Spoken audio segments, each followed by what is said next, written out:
Friends, welcome back to motivation. అందరూ ఎలా ఉన్నారు? ఈ రోజైతే మన రెసిపీ వచ్చేసి డబుల్ బ్రెడ్ పిజ్జా. ఫస్ట్ అయితే మనం బ్రెడ్ని తీసుకొని ఈ పార్ట్ అనేది కట్ చేసుకోవాలి, బ్రౌన్ పార్ట్ అనేది కట్ చేసుకొని ఇలా సర్దుకోవాలి. ఒక స్ట్రే తీసుకొని, అది మీ ఇష్టం, స్ట్రే ఏదైనా తీసుకోవచ్చు. సో చాలా సింపుల్గా అయిపోద్ది, ఇంట్లో ట్రై చేయండి ఒకసారి. ఇంకా టమోటా సాస్ కూడా వేసుకొని మంచిగా ఇలా సర్దేసుకోవాలి. అండ్ చాలా సింపుల్గా అయిపోతుంది. అండ్ పిల్లలకి అప్పటికప్పుడు చేయాలి అనుకుంటే ఇలా చేసి పెట్టచ్చు. అండ్ చాలా బాగుంటుంది. బయట కొనుక్కున్న ఇలా ఇంట్లో చేసుకోవచ్చు. ఒకసారి అయితే ట్రై చేయండి. ట్రై చేసి ఎలా వచ్చిందో కామెంట్ బాక్స్లో కామెంట్ చేయండి. ఇలా మొత్తం చేసుకున్నాం కదా. ఇప్పుడు మోజరెల్లా చీజ్ అనేది తీసుకోవాలి. చీజ్ అనేది బయట అయినా కొనుక్కోవచ్చు, ఇంట్లో కూడా చాలా సింపుల్గా ప్రిపేర్ చేసుకోవచ్చు. ఇంకా చీజ్ కూడా వేసేసుకోవాలి. కొద్దిగా చీజ్ వేసుకొని ఫస్ట్, తర్వాత ఆనియన్, క్యాప్సికమ్ అన్నీ కూడా సర్దుకోవాలి. టమోటా అండ్ ఆనియన్ అన్నీ కూడా మనకు నచ్చిన వెజిటబుల్స్ ఏవైనా వేసుకోవచ్చు, లేదా చికెన్, మటన్ అన్నీ కూడా వేసుకోవచ్చు. నేను ఇప్పుడైతే చికెన్తోనే చేస్తున్నాను.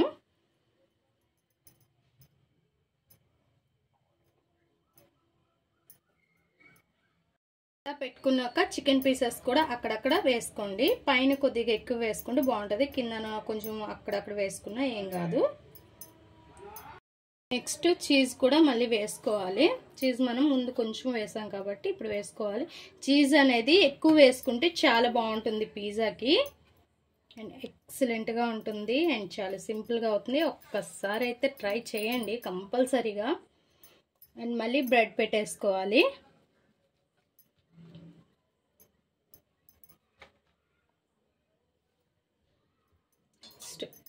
సేమ్ అదే విధంగా సర్దేసుకోవాలి బ్రెడ్ని.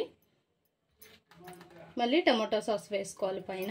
పిజ్జా సాస్ ఉంటుంది, పిజ్జా సాస్ అయినా తీసుకోవచ్చు, లేదు అవైలబిలిటీ లేని వాళ్ళు టమాటో సాస్ అయినా తీసుకోవచ్చు, అది మన ఇష్టం.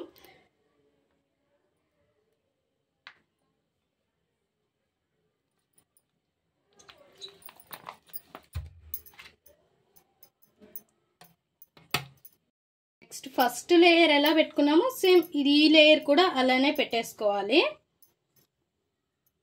ఇలా అన్నీ కూడా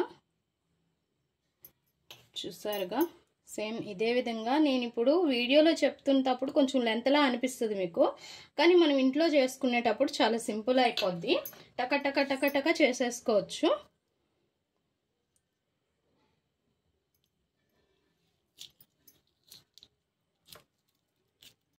నెక్స్ట్ పైన చికెన్ మాత్రం కొంచెం ఎక్కువగా వేసుకోవాలి, కిందలా మాత్రం వేసుకోకూడదు.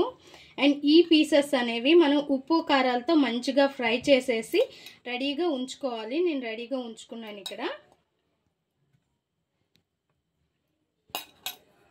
ఇలా పెట్టేసుకున్నాం కదా. ఇంకా పైన మళ్ళీ చీజ్ వేసేసుకోవడమే.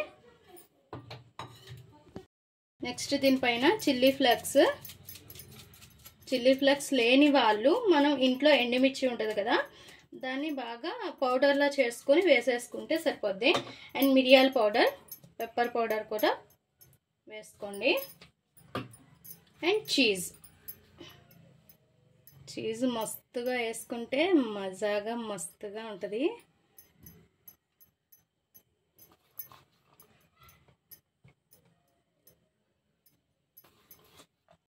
ఇప్పుడు స్టవ్ వెలిగించుకొని మంట అనేది లో టు మీడియం పెట్టుకొని, మీకు ఎలిజిబుల్గా ఉండే పెనం అనేది తీసుకోండి. పెనమైనా పర్లేదు, ప్యాన్ అయినా పర్లేదు, ఏదైనా పర్లేదు తీసుకొని ఇంకా దాన్ని పెట్టేసుకొని మూత పెట్టుకోవడమే పైన. ఇంకా చీజ్ అంతా కూడా కరిగే వరకు ఉంచుకోవాలి, బాగా మెల్ట్ అయ్యే వరకు. నేను చూపిస్తాను. మన పిజ్జా రెడీ అయిందో లేదో చూద్దామా ఫ్రెండ్స్. రెడీ అయిపోయింది. చూసారుగా, బాగా మెల్ట్ అయిపోయింది చీజ్ అనేది. ఇంకా స్టాప్ చేసేసండి, ఎక్కువసేపు ఉంచక్కర్లేదు, ఎందుకంటే అది బ్రెడ్ కాబట్టి మనకి అడుగు మాడిపోద్ది. కాబట్టి ఇది మెల్ట్ అయిన వెంటనే మనము స్టాప్ చేసేసేయాలి, టైం కూడా ఎక్కువగా పట్టదు. సో ఇప్పుడు ఒక ప్లేట్లోకి తీసేసుకుందాం. ఈ బాక్స్ని అలా ప్లేట్లోకి తీసుకోవాలి.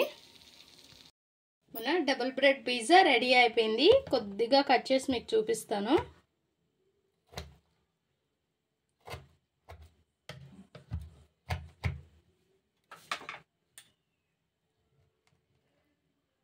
చూసారుగా, చీజ్ బాగా ఎక్కువగా వేయడం వల్ల ఇలా సాగుతుంది అనమాట. అండ్ కొద్దిగా చల్లగా అయిన తర్వాత తినండి. ఇది వేడి వేడిగా ఉంది కాబట్టి మనం వేడి వేడిగా వెంటనే నోట్లో పెట్టేసుకోలేము. మరీ చల్లగా అయిపోతే చీజ్ ఇలా సాగదు. కొద్దిగా వేడిగా ఉండేటప్పుడే తినాలి, మరి వేడిగా ఉండేటప్పుడు తినకూడదు. అంటే ఇప్పుడే తీసాం కాబట్టి. సో మా ఈ వీడియో మీకు నచ్చినట్లయితే లైక్ చేయండి, షేర్ చేయండి, మా ఛానల్ని సబ్స్క్రైబ్ చేసుకోండి. Please friends, more videos, subscribe.